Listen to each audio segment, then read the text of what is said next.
পুরুষ হয়ে জন্ম নেওয়াটাই আমার আজন্মের পাপ ছিল। তবে এই দেশে আমার মতো পাপীর সংখ্যা হাজারে হাজারে, লাখে লাখে। এরা সবাই মানব সন্তান হয়ে জন্মাইছে ঠিকই, কেউ পুরুষ হয়ে উঠতে পারে নাই। আর পুরুষ হয়ে না ওঠার যন্ত্রণা যে কত কঠিন, কত ভয়াবহ, প্রতিনিয়ত হারে হারে টের পাই। কারণ পুরুষের সাফল্যের ভাগ সবাই নিল, ব্যর্থতার ভাগ তো কেউ নিতে চায় না। কারণ সবাই মনে করে পুরুষ জন্মগ্রহণ করছে পরিবারের অন্যান্য সদস্যদের চাহিদা মেটানোর জন্য।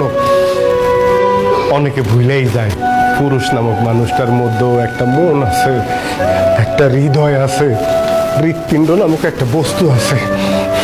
প্রিয়জনের কথার আঘাতে সেই হৃৎপিণ্ডটা না কাইপা ওঠে।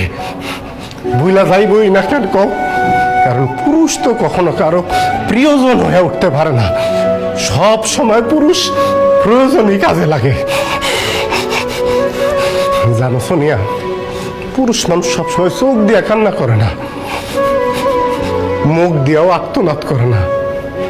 পুরুষের মন কান্দে, হৃদয় আর্তনাদ করে। পুরুষ আবার সেই আর্তনাদ বুকের মধ্যেই চাপ দিয়ে ধরে রাখে, যাতে প্রিয়জনরা না শুনতে পারে। যদি কষ্ট পায়